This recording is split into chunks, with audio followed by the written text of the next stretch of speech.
Dari ahlinya termohon Pak Otong, waktunya sama. Ya, terima kasih Yang Mulia. Bismillahirrahmanirrahim. Assalamualaikum warahmatullahi wabarakatuh. Waalaikumsalam. Yang sama-sama kita muliakan pimpinan majelis, Pak Ketua dan Hakim Konstitusi yang kita semua yang hadir yang berbahagia. Saya akan melanjutkan apa yang disampaikan oleh ahli dari pihak pemohon. Yang pertama bahwa kita berdua punya pandangan yang sama terkait pasal 2 ayat 1 PKPU nomor 7 2024 tentang penyusunan daftar pemilih, bahwa seluruh prinsip penyusunan daerah daftar pemilih yang komprehensif, inklusif, akurat, mutakhir, terbuka, responsif, partisipatif, akuntabel, perlindungan data pribadi dan aksesibel itu memang wajib karena prinsip, dan ahli berpandangan bahwa semua itu memang harus dijalankan ketika penyusunan daftar pemilih sesuai dengan PKPU nomor 7 2024. Saya juga sepakat dengan pandangan bahwa pasal 10 ayat 2 PKPU tentang penyusunan daftar pemilih yang mempunyai syarat-syarat harus memperhatikan 4 hal itu juga mesti diperhatikan. Karenanya kemudian ketika menjawab pertanyaan yang pertama Yang Mulia, bahwa apakah KPU Pasaman Barat telah benar-benar menyusun daftar pemilih, telah memenuhi prinsip-prinsip penyusunan itu, saya mempunyai pandangan. Pertama, di halaman 4, bahwa bagi saya teman-teman KPU di Pasaman Barat itu sudah menjalankan prinsip-prinsip itu.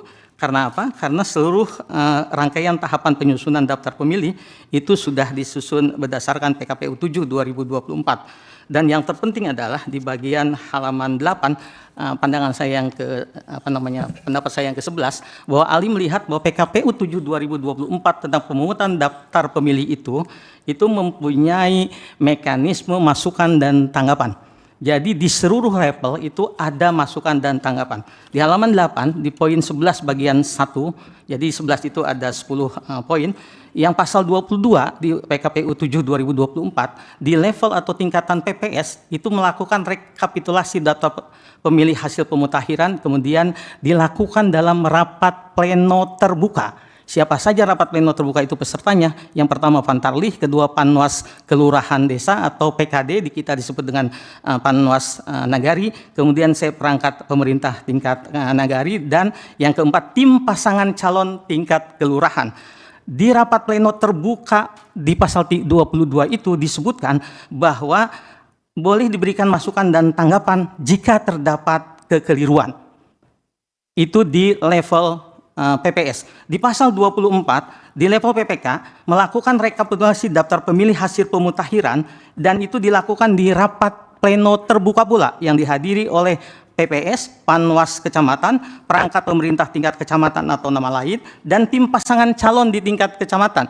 Juga diberi peluang di rapat pleno terbuka untuk memberikan tanggapan, masukan dan tanggapan. Ada di halaman 8. Yang level berikutnya, pasal 28, di level KPU Kabupaten, dilakukan rekapitulasi dan menetapkan DPS, menuangkan dalam formulir model A Rekap Kapko, dan itu dilakukan juga di rapat pleno terbuka. Di halaman 9 Yang Mulia, poin 3, pesertanya adalah PPK, Bawaslu Kabupaten, kemudian Forkompinda, tentu di Kabupaten, kemudian pemantau pemilihan dan tim pasangan calon tingkat kabupaten itu.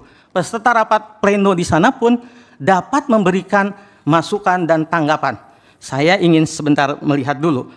Di level ini Bawaslu kemudian juga berperan, karena hadir tentu pasti memberikan himbauan dulu dan kemudian ada saran.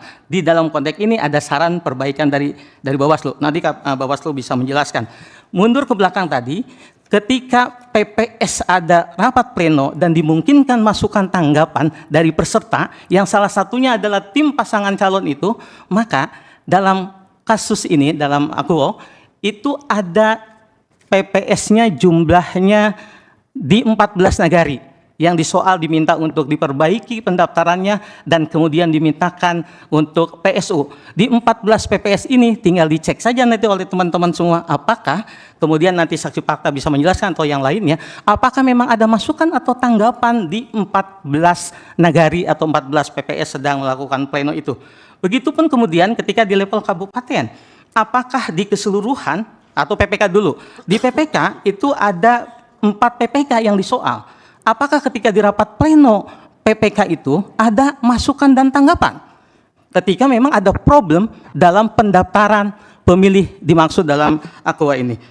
Yang Mulia kita lanjutkan.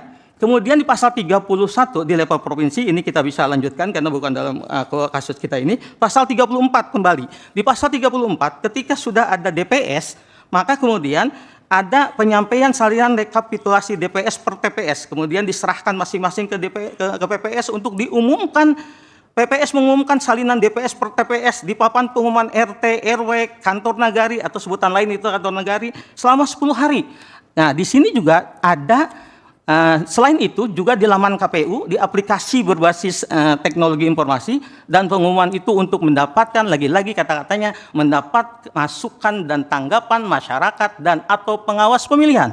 Yang berikutnya yang mulia di halaman 10 bagian 6, pasal 35, masukan atau tanggapan sebagaimana dimaksud dengan pasal 34 itu meliputi informasi bagi pemilih yang belum terdaftar dan telah memenuhi syarat, perbaikan data pemilih, pemilih tidak berdomisili sesuai dengan alamat KTPL, KK, biodata, penduduk atau IKD, kemudian D, pemilih terdaftar di lebih dari satu, kemudian pemilih terdaftar tapi sudah tidak lagi memenuhi syarat sebagai pemilih.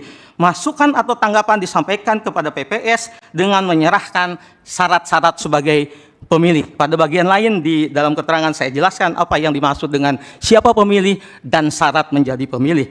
Yang mulia, pada pasal 36, PPS memperbaiki DPS paling lama 3 hari. Jadi kembali lagi, di sana pun ada rapat pleno lagi, terbuka, kemudian di rapat pleno itu dimungkinkan masukan dan tanggapan. Lalu pasal 37, PPS melakukan rekapitulasi karena sudah ada DPS, lalu sudah ada perbaikan, maka namanya rekapitulasi DPS HP dan menuangkannya dalam model A-Rekap PPS. Begitu juga di pasal 39, naik lagi ke PPK karena berjenjang, melakukan rekapitulasi. Di sini juga ada masukan tanggapan, kemudian di bagian 10 terakhir, pasal 43, KPU Kabupaten melakukan rekapitulasi penetapan DPT dan menuangkannya dalam formulir model A-Rekap Kabupaten.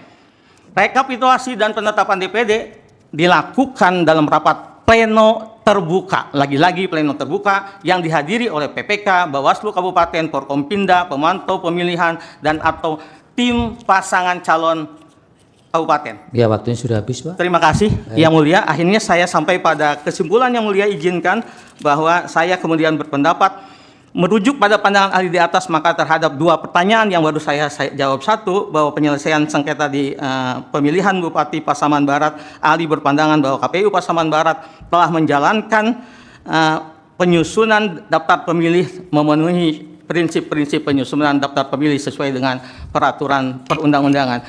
Terima kasih Yang Mulia. Sekali lagi Yus Kuryanopit, dengan rendah hati saya menyampaikan Yang Mulia lah kemudian persoalan penegakan hukum dan keadilan ini. Billahi taufik wal hidayah wallahul muwaffiq ila aqwamit thoriq. Assalamualaikum warahmatullahi wabarakatuh. Waalaikumsalam.